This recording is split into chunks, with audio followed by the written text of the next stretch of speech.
نعم الحمد لله رب العالمين والصلاة والسلام على سيدنا Muhammad وآله وبعد. All praise be to Allah, and may His peace and blessings be upon our beloved Prophet Sayyidina Muhammad sallallahu alaihi wasallam. So my dear brother, my dear sister, we are going to go through the practical steps of the Salah, the prayer that we perform. The prayer that we perform has got some important things that you need to note. At the start of the prayer, if you always go to the mosque to pray, they make a call. We call that call adhan. After the adhan, they make another second call we call iqama. We have adhan and iqama. When they are making adhan, they are phrases, but they repeat each phrase 2 times. When it comes to the second call, we repeat each phrase 1 time, but we add another new phrase, and this phrase this time we say twice. So I'm going to first give the wording of the adhan, then we shall go through the steps slowly by slowly. We shall see the practical steps. I'm going to follow the practical steps with the words, inshallah. So we shall be seeing how we perform the prayer. After the adhan, and then you make the second call, the iqama. The adhan is voluntary, it is optional.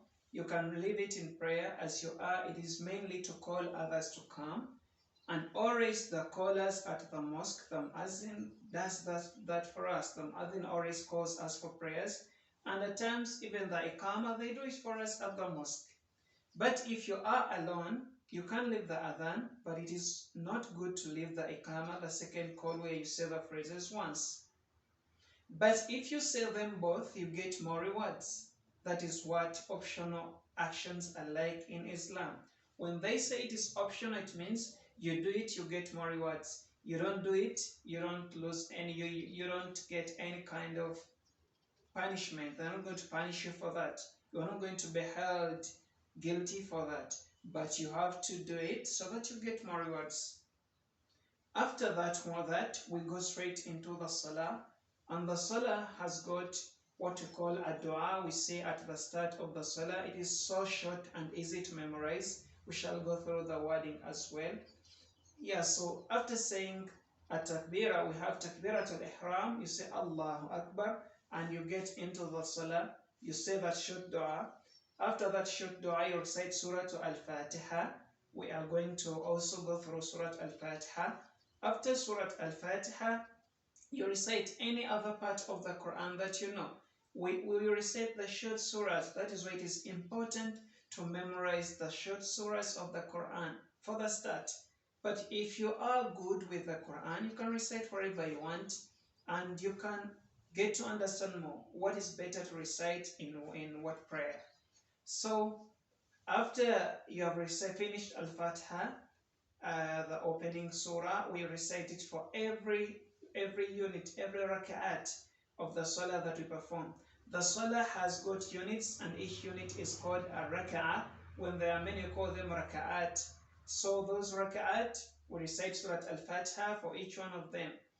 Just that if a salah has more than 2 units, you recite Surah Al-Fatiha, you follow it up with another surah for only the first 2 units, the first 2 rak'at. For the third one, or the third one and the fourth one, you recite Al-Fatiha alone. The wordings, the words that we say during the other actions of Salah are very easy, and we shall memorize them very fast, I'm sure.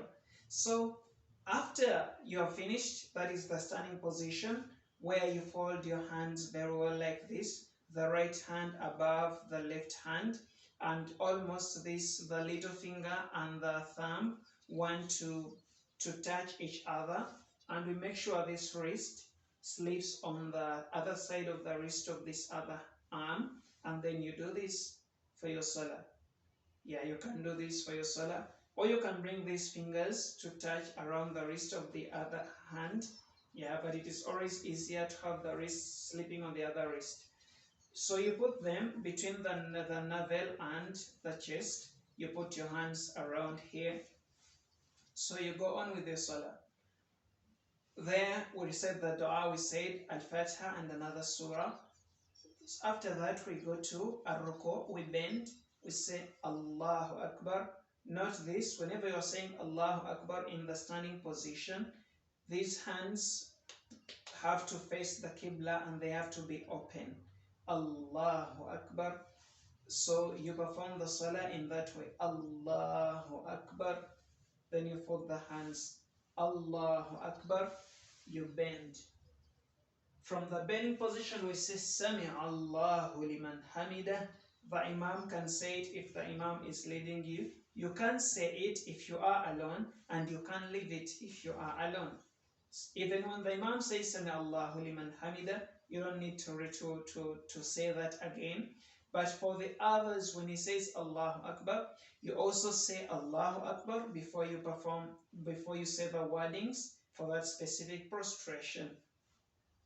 Now we have come back from the knees. Yeah, here there are variations. You are free to fold your hands again or to leave them hang. And the best position is to leave the hands hanging, though it is not wrong to fold them again. After that, we are going to bow, we are going down to the ground. There we don't lift the hands when you're going to the ground. And how do you go there? It is better that you put the knees first, then your hands down, and then you put your face down as well. When you put the face down, it is the forehead and the nose need to touch the ground. Your forehead and your nose, let them touch the ground. And the feet, make sure that your feet are in such a position.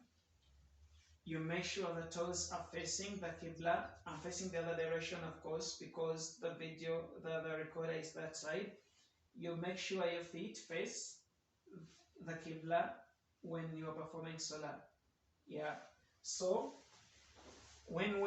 after the first prostration, you sit a bit, you recite words for that. Then you go back for the second prostration. Remember, your feet are on the ground and they don't leave the ground unless you are sick, where you pray while seated. But if you are fine enough, the feet do not leave the ground. The toes should be there. The toes should be on the ground. After the first prostration, and for the prostrations that are odd in number, that is the first and the third, after the two prostrations, the second prostration, we stand up again. But for the even, when it is even, when there are 2 units, you make a tashahhud, you sit again, and you make what we call the tashahhud. We are going to learn it as well, inshallah. So it goes like that. For the odd numbered rak'ah, there is no tashahhud. For the even numbered rak'ah, that is the second and the fourth, for a prayer that has 4 units, you have to perform the tashahhud. Then the only prayer that is special is Salatul Maghrib, the one that we perform at sunset, when the sun sets. For that one, remember, it has only 3 units. It means you perform tashahhud for the second unit and for the third unit, of course. Yeah, so we are going to go through the prayer, and I'm going to make the practical. I'm going to be making the wording as well. I'm going to perform only 2 units, and it is always fine to refer to the 2 units so that you perform other units of the Salah, inshallah.